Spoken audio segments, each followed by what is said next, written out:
Hello, my friends. Jerry Rosa here in the Rosa Stringworks Man Cave.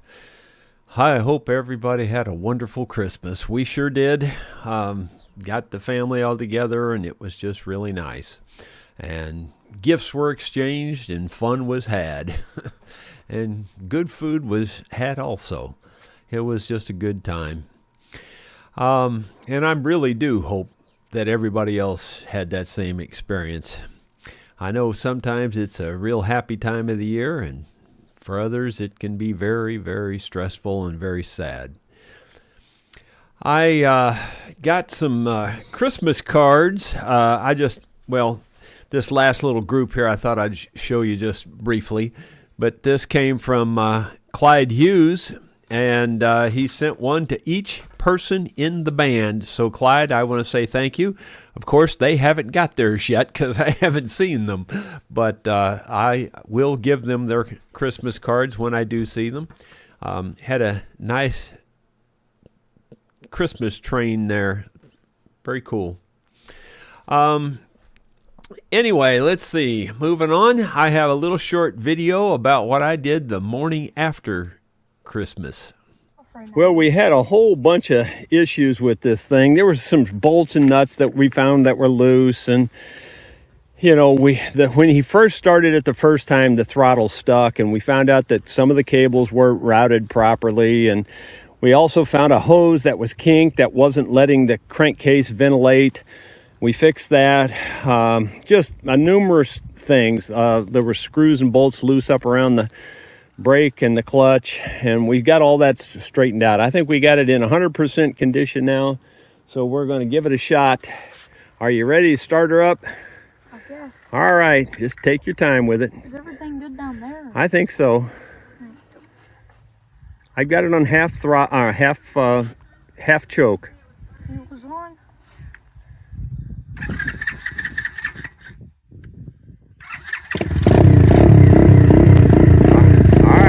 Watch it. Just take your time with it. You have to give it a little gas as you let the clutch out, and you don't want to dump the clutch. You want to let it out slowly. Kind of let it out slowly, and as you're giving it a little bit of gas. Hold the clutch in while you start it there. All right.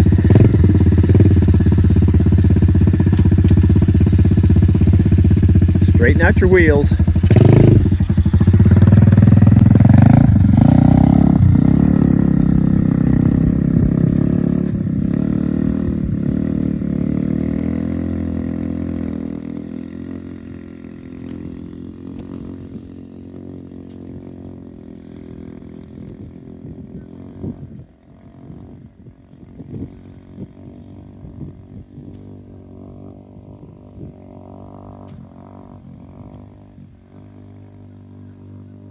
He hasn't thought of the shifting thing yet, but I'm sure he's real nervous. It's his first time. Yeah, he drove it around that big field and had a good time with it. And by, of course, the end of the day, he was riding it like he'd been riding it quite a while. He was doing real well with it and pretty comfortable with it. He's not a real crazy risk taker, so he's, staying reasonable. I mean, he's still going fast enough he could get hurt, but he's staying fairly reasonable with it. And that was Trinian. He's our number 7 grandchild, and we had to uncrate it on Christmas evening because they got here late from Ohio, and we uncrated it, and then the next morning we put it all together. We did have to put quite a bit of it together. In addition, we had to put the front forks on, or the front, the extension tubes and the wheel, and we had to put the rear shock on, and there was quite a bit to install. But as we were putting it together, I was finding all these things that just weren't real good. But we got them all straightened out, and I think it's pretty sound little motorcycle, actually. He seems to be in love with it. In addition, the weather was just wonderful here. I hope it was that way for everybody else. I mean, I don't know. Sometimes you don't really want it to be 70 and sunny, and it was really beautiful here for, I guess, really Wednesday through yesterday. And yesterday about noon, the weather started changing, and you'll see that here in the video. I tell you more about that, but it's not nice out there now. It's really cold. It's about, well, actually it's warmed up now. It's about 24 degrees now, which is still really cold. That's well below freezing. Here's another little short video just because I was kind of cleaning up some messes around here. So take a look at this. My friends, I'm trying to get rid of a bunch of stuff. These are CDs. There's tons of them. Way more than it probably looks like. You know, just in this one row right here, I counted over 35, right in just in that one row. So, and that box is too deep. So there would be that many more below it. There's another row with that many more below it. And then this side thing too deep also. And then this big box, or this box full. And then this larger box completely full with stuff stacked on top. And another large box completely full. There's at least, I'm sure, at least 200 CDs, possibly 300. And there may be more when I get to looking around. I think I have a CD rack that I used to keep all these in. It was a real large rack. I would even probably throw that in.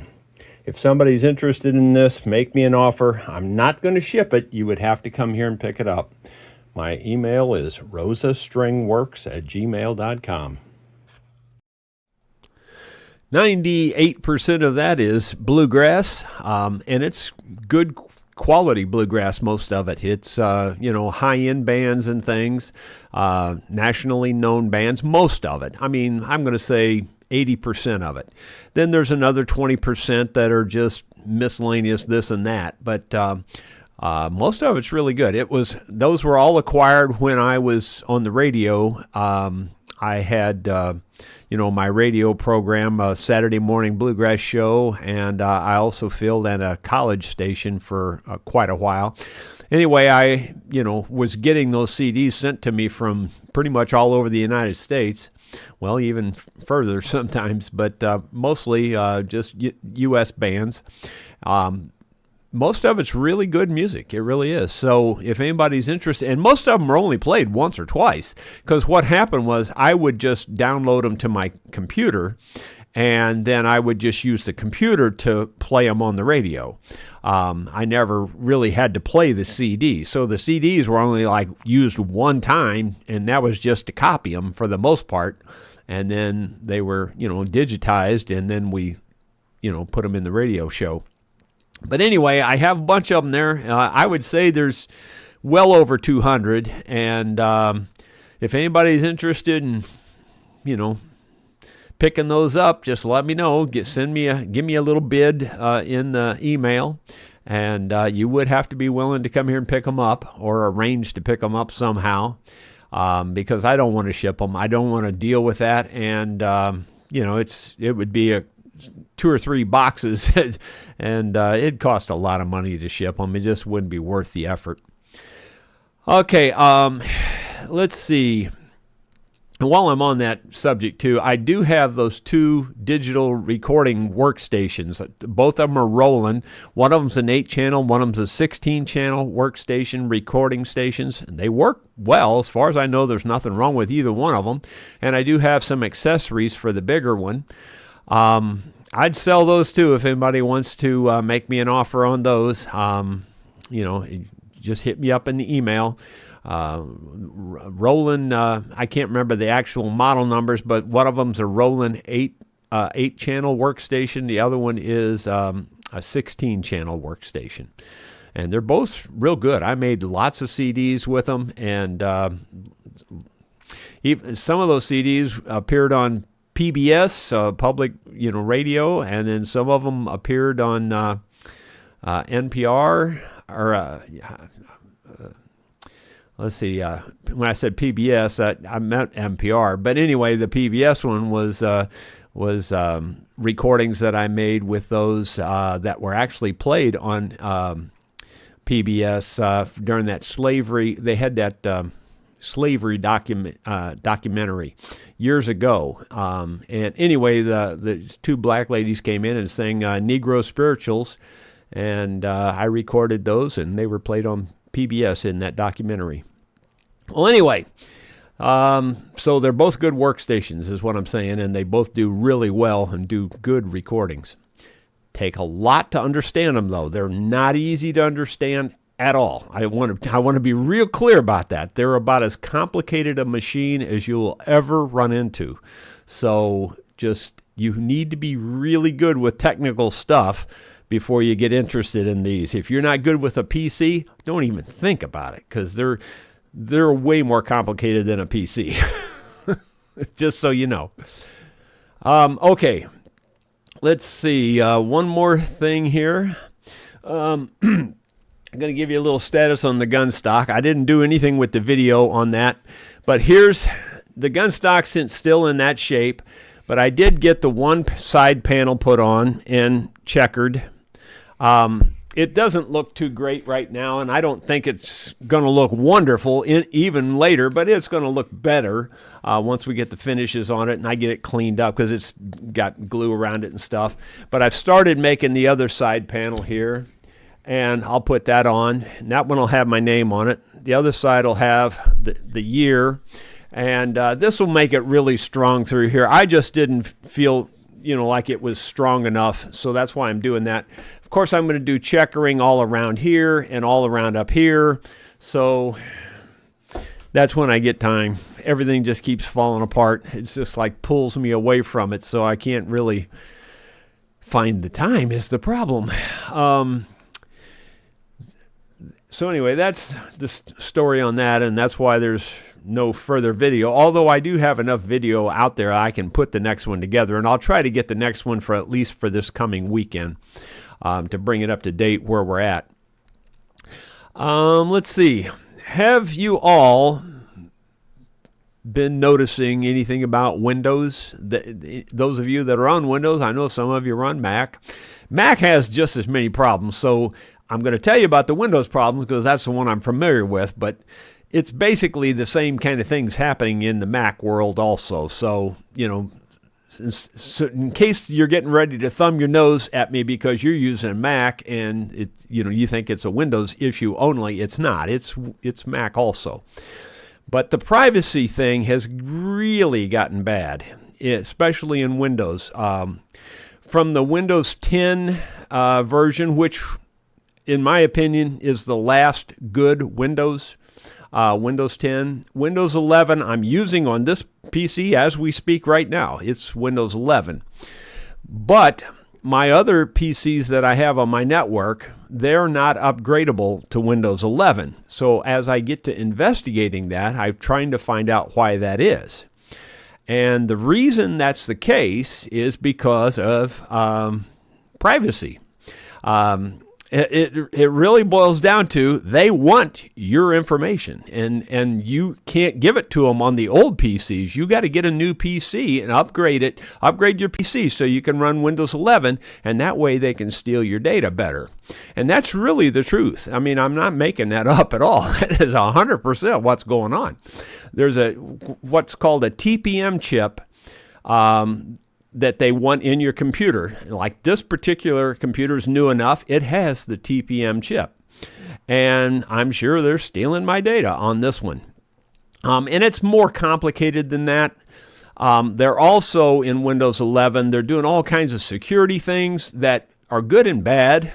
Some of them are good, some of them are not so good. Like, for instance, they've changed it so much and made such a mess out of it that, that's why I couldn't get my network to work anymore. It's a Windows 11 thing. So, all that to say that I've always been a fanboy. I was always on Windows side. I've been true, dyed-in-the-wool a Windows guy from day one. I am not so much anymore. And I am now considering moving to a different platform.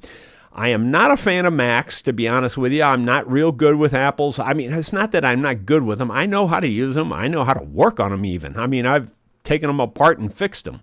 That's what I had to do for a number of years there at Yellow Pages when I worked in that area. So I'm familiar with their operating system, their hardware, their software, all that. I'm just not a fan of Apple. It's just not my thing. I like Windows. I did like Windows. Now I'm not so enamored with Windows anymore, and there's a lot of reasons for it. You'd have to go out and watch the videos. You'll see there's a lot going on. And the people that have been fans in Windows for years are not fans anymore. And the new CEO that took over Microsoft back in around 2014, something like that, he has taken the company straight to the top. I mean, it's one of the wealthiest companies now in the world. I think it's even surpassed some of the other ones that used to be bigger. Anyway, the point is, and the way he's doing that is partly by stealing your data and, pointing advertisers and selling your data to these advertisers. That's part of it.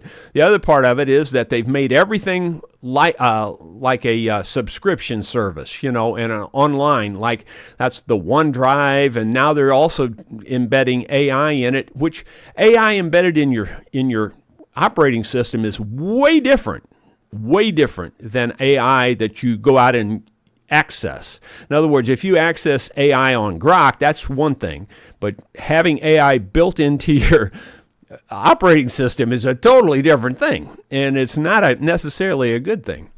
So anyway, my point is, I'm thinking very seriously of switching over to Linux. I don't know if you know what Linux is, but honestly, Linux it kind of runs the world, believe it or not. You think Windows is king, and it is from the desktop standpoint, but it's not from the server and I don't know what the back side, the background. Linux kind of runs the world in that regard. It's big on corporate servers and things like that. Plus, your smartphones, they all run Linux under Android. Android sits on top of Linux. So anyway, the point is that Linux is a big deal. It's a little bit more techy than Windows is. So if you're a technician or if you're a technical kind of person, you could probably get along with Linux. If you're not, you definitely don't want to switch to Linux either, probably. So anyway, let me see if I can just show you here. Wouldn't you know, it's timed out now, of course, but I'll just show you. I've actually installed Linux on that PC there, and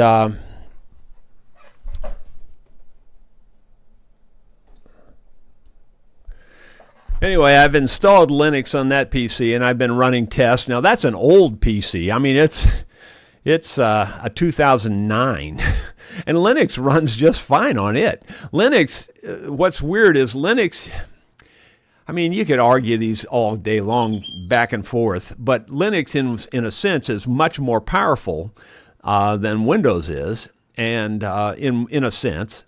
And yet it takes a lot less operating space. It doesn't use near as much memory. It's just a cleaner system. It really is. And it looks a lot like Windows. If you can, the negative of Linux is, like I said, it's really techy. You got to know a lot of stuff, and they do have builds in Linux now that are very similar to Windows. I started out with the easiest version, or what most people consider the easiest version, and that is Linux Mint, is MINT. It's just, there's a million different versions of Linux. That's the other negative, is that there's so many choices. It's like going out and buying a new car. Which one are you going to buy? I mean, it's just like that. There's so many choices with Linux. Versus Windows, you kind of get one choice, and with Apple, you kind of get one choice. You know what I mean? But not with Linux. It's it's an open source if you're smart enough, you can change Linux to fit your own needs, because it's an open source type machine, and you can actually go in and program it and make it different. But it's hard to explain, but it can do everything that Windows can do. There's some caveats. There's some definite caveats. And that's what I'm working on. I'm really considering going to Linux because you don't have all these other issues going on. And I'm just tired of dealing with it, especially the fact that, in my opinion, Windows has gone, since the new guy took over, they've gone from a customer focus to a revenue focus. And I mean, that's exactly what it is. You can see it on their charts, how their revenue was like this, and then all of a sudden after that guy took over, the revenue's like this. I mean, it's just totally different. And that's all they care about now, is making money, and they don't really give a rip. Like, for instance, when your network goes down, they don't give a rip. It's not their problem. They don't care about that. So anyway, the point is, I've lost my fanboy membership of Windows, and I'm very seriously considering switching. I've tried testing this exact software that I'm using right now to talk to you. I've tried testing that over there, and it's, I'm hit and miss right now. So I've got to get a lot of bugs worked out. I probably won't make the change anytime real soon, but I'm definitely working that direction, and I'm pretty sure I'm going to end up in that direction. Just thought I'd mention that in case you're all, you're not aware of what's going on in Windows. Windows is not nice anymore. Here's my last little video I wanted to share with you. And this one also will show you why I can't get nothing else done at the moment. My friends, over the holiday, Wednesday through yesterday, it was like we moved the farm to Florida. But yesterday afternoon until this morning, we moved back to the subarctic. We're in the southern part of the Arctic Circle again. We're in the 20s. It dropped over 50 degrees between yesterday afternoon and 2 o'clock this morning. And the reason I know that is because I came out at 2 o'clock this morning and put wood in this thing. And it was only 21 degrees at that time. This is my EDC. People think of EDC as being everyday carry, but for me, it's everyday chore. And during the winter, this is my everyday chore. We got this little small stack of firewood, that little small stack of firewood, and that little tiny stack of firewood. The good news is we've got that road up through there now, and it makes it much easier to bring the firewood down the hill. The bad news is I'm going to have to show you all that, so stay tuned. Well, my viewers that watch my videos know that I put in this new road, and you saw that in the video. It goes up about halfway up the hill, at least in that video. But the good news is I extended it further. So I'm going to take you on a ride and show you where it goes now.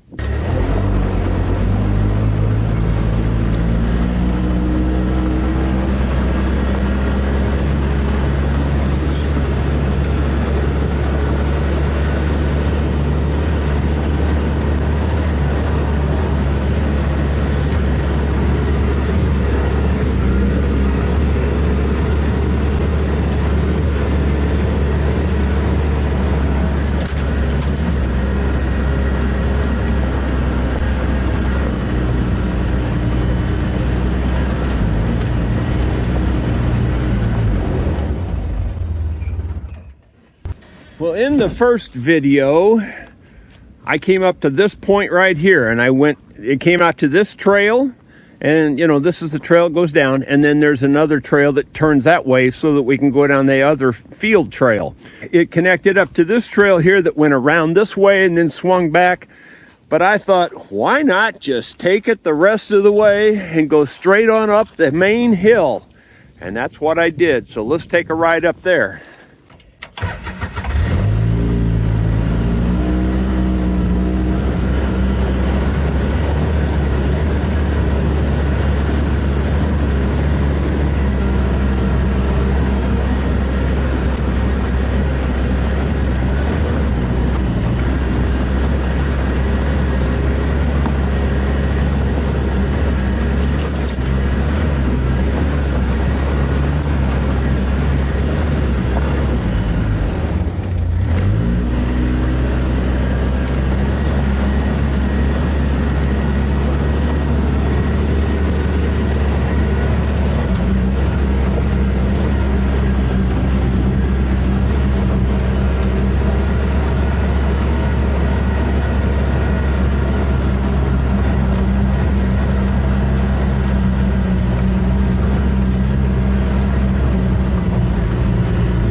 Okay, so we're all the way to the very top of the hill now.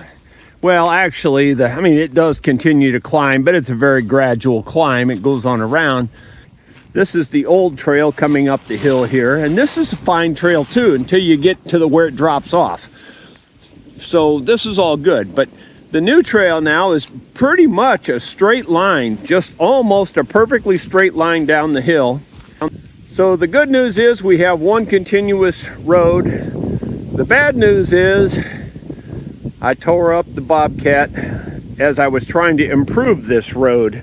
I got the road in, but you might have noticed it was kind of rough there, and that's because I was working on the road and the Bobcat tore up on me, so I couldn't smooth it back out. So we'll have to go down there and show you what the problem is there.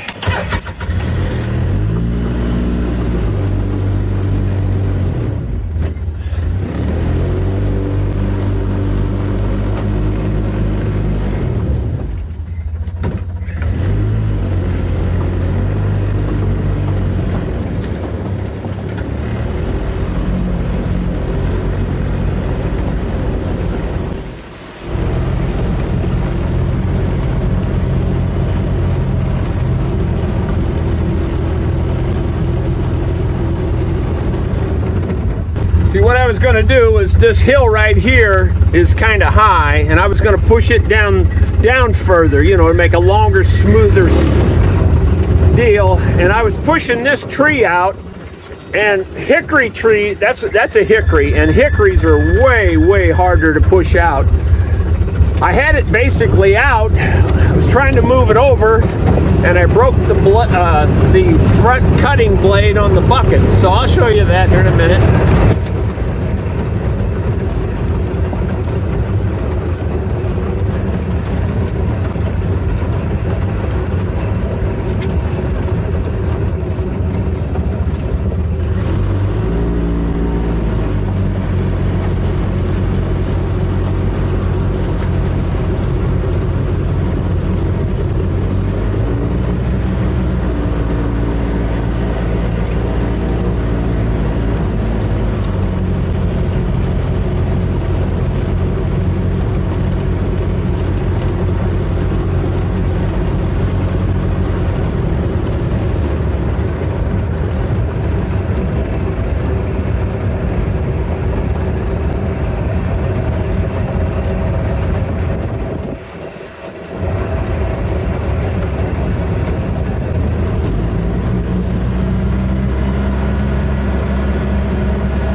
Well, it is freezing cold. That just about froze me out just driving up and down that hill.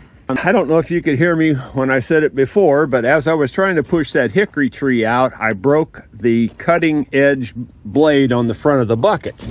So I thought that's all I was going to have to fix when I came back down here. But just like my typical luck, it just exponentially went out of control in terms of problems. Just one thing after another, after another, after another. And I think I said 4 things there. So let me show you first. You can't really see this very well, and I can't show it to you very well, but this cutting edge right here extends all the way across, and it broke right in here, and it was hanging down and loose, and I was going to put it back together and weld it and all that. In fact, there's a little tiny piece of it laying right back. So anyway, so that was the first problem. Second problem is I also noticed that the teeth need to be replaced. They're wore through on the bottom sides, which you can't see like this, but all the teeth are wore through on the bottom, so that needs to be replaced. So I've ordered a new cutting edge, and I've ordered all new teeth. To get me by temporarily, I was going to disconnect the bucket and then weld this back up underneath there. But this is the automatic bucket release, and it would not. So I could not get the bucket off because I couldn't get the bucket release to work. It's called the Quick Tatch, Bobcat Quick Tatch. And that wouldn't work. It's controlled by a switch, and I'll have to get up here to show you that. because I've got this all up. But anyway, there's a switch here. Actually, the switch is right there, and you toggle that switch, and then that opens that up, and you can take the bucket off. Well, that switch quit working. So there's thing number 3. Let me show you thing number 4. And thing number 4 is by far the worst. See all that oil there? That ain't supposed to be there. That wouldn't be too bad either if you could get to it to fix it. Maybe you can see down in here. See the oil down in there? Or can you see it? Probably not. Yeah, anyway, the oil is leaking like crazy down in there. And of course, the light has to turn exactly the wrong way. I don't know if you can see it even with that. I can't tell. But regardless, there's a ton of oil down there. And if you look up here on the top, you notice it's all dry. All the hoses and everything are perfectly dry up here. So it's leaking, but it's leaking down under. So how much fun is that going to be to fix? I am so depressed over that because there's just no way to get to it. I mean, you got to take everything apart. It's just the typical luck. I mean, like if it was one of these hoses, that's hard enough, don't get me wrong, but that would be fixable. But down underneath there, who knows what it is. So I'm going to try to get my scope to work today and try to get under there with the scope and see if I can figure out exactly what's leaking. What a nightmare. You know, it's bad enough to just have to fix this stuff. That was tough. Fixing the switch or whatever the problem is, and I'm pretty sure it is that switch, and I'll tell you why I think that it's the switch. This had done this once before, and I monkeyed with that switch, and it started working. Well, this time I monkeyed with the switch. I also checked the fuses. I've got the fuse box off down here where the fuses are. And I did find a bad fuse. I put a new fuse in, monkeyed with the switch. Nothing would work. I took the switch out, cleaning the contacts. While cleaning one of the contacts, the contact just broke off. So I thought, well, maybe that's it. It's not got a good connection anymore. So I soldered it back on. That didn't fix it. So I ordered a new switch, which is no big deal. It's like 20-some bucks, but it's several days before that's going to get here. So I'm out of commission till that switch gets here for sure, because I can't take this bucket off and even weld that up so I can at least use it. But then again, I don't think I can even use it with the way it's leaking oil. It's leaking oil so bad. So I'm stuck, and it's very depressing. And again, it wouldn't be any problem if you could get to it. If you could just see it and see where it's leaking and fix it, no big deal. You know, you just fix it. But as my luck goes, that isn't the case. Yeah, it's definitely a big problem. And yeah, and you know, around here, there's very few people you could take it to that you could trust to do the job. I mean, I could take it all the way to Bobcat and spend probably $3,000 or $4,000 and get them to fix it. You know, it's just not fun. I don't know. I'll figure something out, but I'm not sure what it's going to be right now. I haven't got a good guess at how I'm going to try to tackle this, but it's got to be tackled. Well, let's go to the comments. David Tharp was the first one in there. Howdy, everyone. Rod Wentler, Ronald Todd, good afternoon, Jerry and everyone from the West Banks of New Jersey. Wavy Gravy. I knew for sure that I would not win the Powerball drawing this past Saturday because on my way to buy a ticket, I was hit by lightning twice. Wow. Let's see. There's Bruce Hines, Joe Cool USA. And he says, bright new year. Christy Ledger. It says, just to let you know, we watch you every night and enjoy your vlogs. Keep up the good work and thumbs up always. Yep, that's Victor and Christy from up in near Moncton. I can't remember which province now.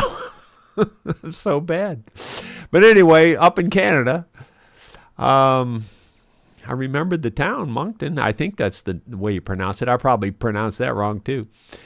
Wavy Gravy says, my wife called from upstairs. Do you get sharp pains like someone has a voodoo doll and they're jamming it with pins? Me, no, hon.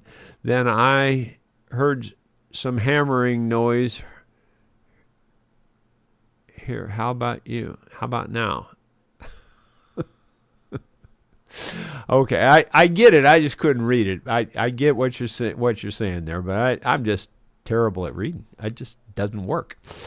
Donald Matthews says, Itchy Boots, that was some windy road in Kyrgyzstan in last week's video. Boy, it was. And beautiful, too, though. The scenery's beautiful, and she's crossing all those creeks, and you notice all those mountainsides and everything. There wasn't a tree in sight. She's above the tree line.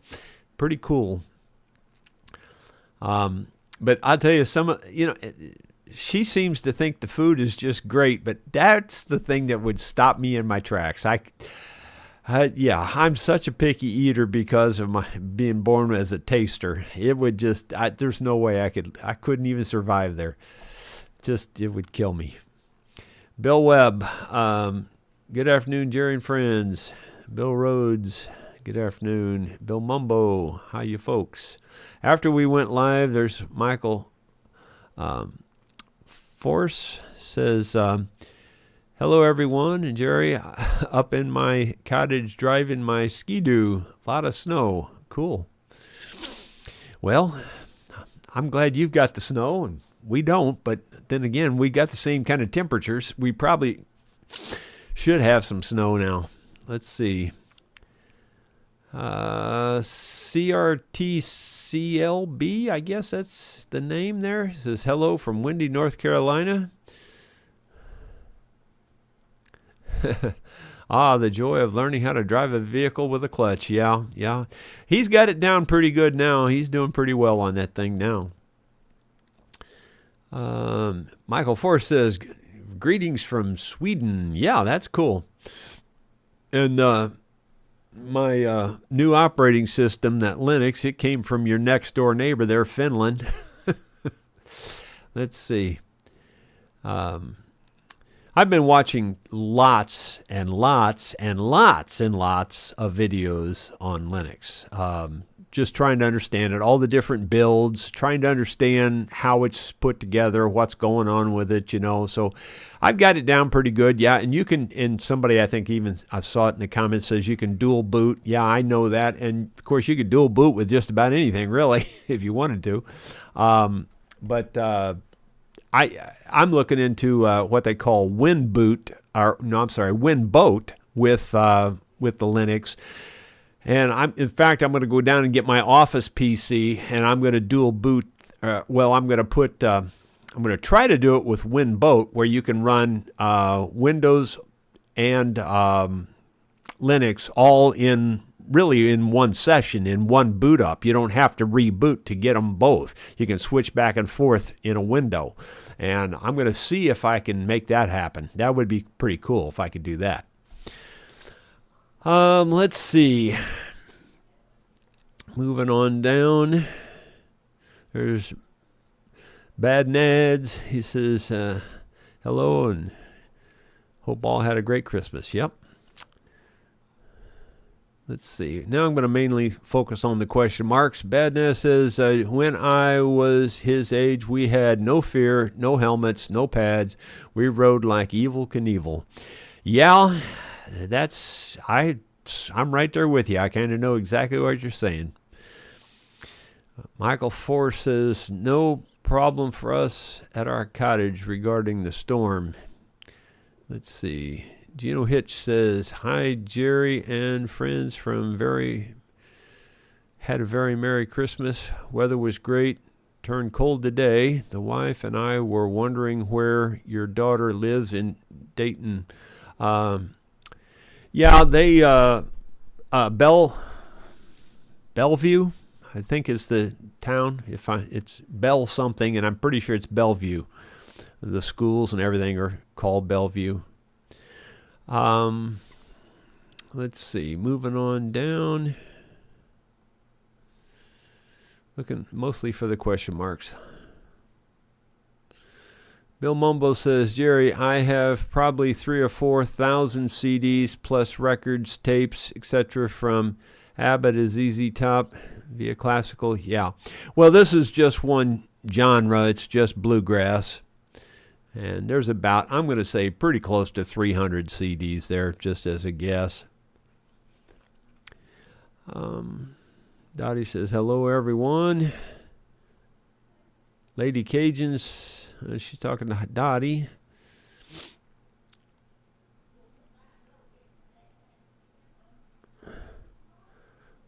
Looking for the question marks. David says, I hear sleigh bells or tinnitus. Hard to tell. Boy, the tinnitus, yeah, it's really bad. It just never quits anymore. It's so loud. It's unbelievable. BH Ringer, trusted platform module 2.0 is more about security than telemetry. Yeah,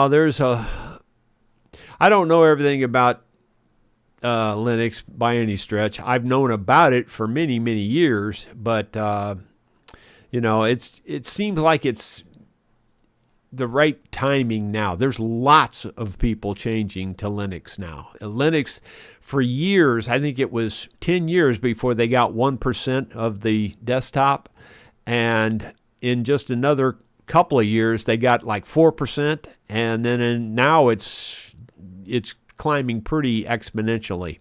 So Linux is going to be a major player before long. The difference is there's no single corporation or anybody that holds the keys. It's open source. That's why there's so many versions of it, because there's so many different people doing the same work on several different systems, if you will. That's the negative of it. I mean, there is some, I don't know how to explain it. There's some central action going on. One guy does hold the keys to the kernel. He's the guy that invented it. His name is Linus, or it's spelled Linus, but he's from Finland, and I can't pronounce his last name right now. I know it, but I can't say it. But anyway, he's kind of like the guy that started Linux. But then there's been there's 3 big main offshoots, I think. Maybe even, I don't know. It's hard to, it really just depends on your point of view on it. But like I said, I've really watched a lot on it, and I kind of understand it. And it's kind of a mess in one sense. From the outside looking in, it's kind of a mess. But each one of the different systems more or less can do the same things. It's just that some of them have a different user interface on the front that are maybe easier than others. The one that I'm using, it seems to be the one that most people recommend for a beginner. And as I said, it's called Linux Mint. And even with the Linux Mint, I think there's like 3 different varieties of the Linux Mint. It's just nuts. It's just nuts. It really is. So I don't know. I just don't know where I'm headed with this, but I'm pretty sure I'm leaving Windows eventually here. I'm really tired of the thing about the network. That's really just burns my britches, the way they messed up the network, where, I need to be able to get to my different PCs all the time. It just makes things much easier for me when I can get to the different PCs, because I can't store everything all on one PC. I got so much data, it's ridiculous. When you make videos, it ain't simple. Anyway, moving on down. Let's see.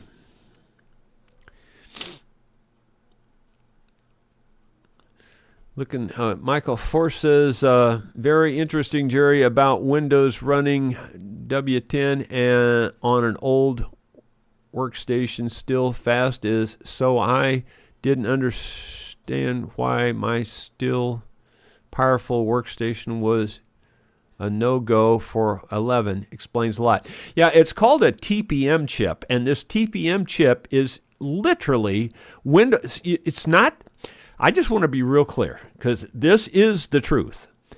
You don't need a new computer to run Windows 11. You don't. Even if it says you have to have it, your computer won't run 11, it would run 11, and there are workarounds, and you can run 11, but you're just asking for trouble. The problem is that it doesn't have that chip, and that chip, so Microsoft is forcing you to get a new computer that has that chip in it to run Windows 11, even though your old computer is powerful enough to run Windows 11. If it'll run Windows 10, it'll run Windows 11. It's just that they're forcing you into it so they can steal your data and sell it. I mean, that's really the bottom line. And, like I said, I've always been a fanboy of Windows, but I'm losing it. I'm not so much a fan anymore. Let's see. BH Ringer, software and service subscriptions suck canal water, as does Copilot. Yeah, Copilot's the other part of that. That's part of the the AI thing that they're embedding in Windows.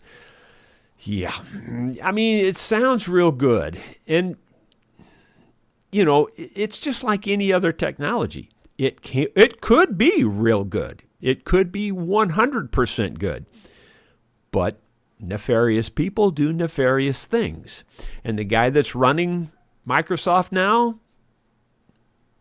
he's only got one person he's looking out for, and he's only got one company he's looking out for, and stockholders and that sort of thing. That's all he's looking out for. He's not looking out for you and me. In fact, he's laying it to us. So there you go. Take it for what it's worth. You don't have to take my word for it. Just go out and start looking about, should I switch to Linux? Just search on that, or just search on my computer won't upgrade to Windows 11, and see what you start finding. You'll start seeing all kinds of stuff out there. There's plenty of it out there.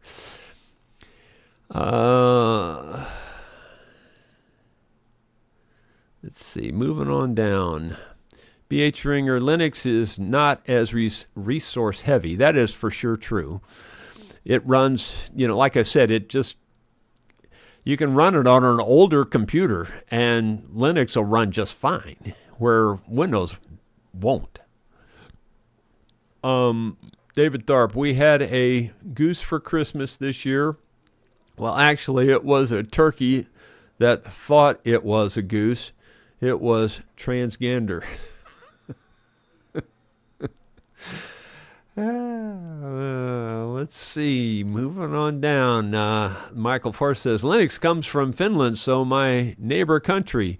Of course, it is great. Yeah, that's what I was saying. It is your neighbor. It's your next door neighbor there. Let's see. BH Ringer, you can always run Windows subsystem, in a dual boot. Yeah, and that's what prompted that comment. But I was going to do that, and I might still do that, but I'm going to try to do it with this WinBoat software, which you don't even have to reboot to get. Like with a dual boot, that means one time you turn on your machine, you go into Linux. You choose it. You say, I want to go to Linux, and you go to Linux. Or you reboot again, and you say, I want to go to Windows, and you go to Windows. And I don't want to have to go through that hassle either. I'd like to just be in the machine and say, I want to switch to Linux, or I want to switch to Windows. And apparently you can do that, at least under certain circumstances, and that's what I'm looking into. David Tharp says, thumbs up, everybody. If you would do that, that would be great. Michael Force says, yes, thumbs up, everyone. Well, thank you. I hope you do. Mainly looking for question marks again. So, yeah, I saw somebody ask about what the wood furnace was, and somebody else answered the question. Yeah, it just heats a lot of water, and the water is circulated through my furnaces here in the A coils. And so the A coils are heated up, just kind of like it's the reverse of your air conditioner. Your air conditioner cools those A coils, and then the air blows through it, and you get cold air. Well, this thing heats those A coils, and then you get hot air. So it's the same difference. Daddy says she needs a pass because she's going to a celebration of life. Well, God bless you, Dottie. I hope everything goes really well there. I know that that's a stressful thing. Let's see. David Tharp, at the stroke of midnight, December 31st, be sure to lift up your left leg. That way you'll start the new year off on the right foot. Oh, that's good advice. That's solid right there. That's 100% solid. Let's see. David Thor says, I need a pass for the next few. I'm going to shuffle off to Buffalo, Missouri, that is. Let's see. B.H. Ringer says, you can run terminal in Windows. Yeah, in Windows it's called command, CMD, and terminal is what they call it in Linux. So yeah, it's basically the same thing. It just gives you a black screen where you can type in techie commands, basically, if you know how to do that. And I don't necessarily know how to do that. I just can follow directions. So I do it that way, pretty much. I don't, I've never been trained on Linux, and I've never been trained on even really on Windows at all. It's just, you learn what you learn by just doing. Let's see. Wavy Gravy, wife text husband on cold morning, windows frozen, won't open. Husband texts back, gently pour some lukewarm water over it. Wife texts back 10 minutes later, computer really messed up now. Yeah, I knew that was going. I knew where that was going. I knew that one for sure. Well, guys, I think that's going to be it. Thank you all for being here. I appreciate the thumbs up. 129 viewers at the moment. I think what I really have to do this afternoon is something different yet. I think I have to go take care of Cometa Systems issues. I think we got a package to ship, and I think I've got a deposit to make, and few other things. So I've got to do that kind of stuff this afternoon, unfortunately. So I won't get to, it's so cold outside, I don't want to go out there anyway. But it looks like that's what I'll be doing, is running to town. Y'all take care. We will see you tomorrow with something else.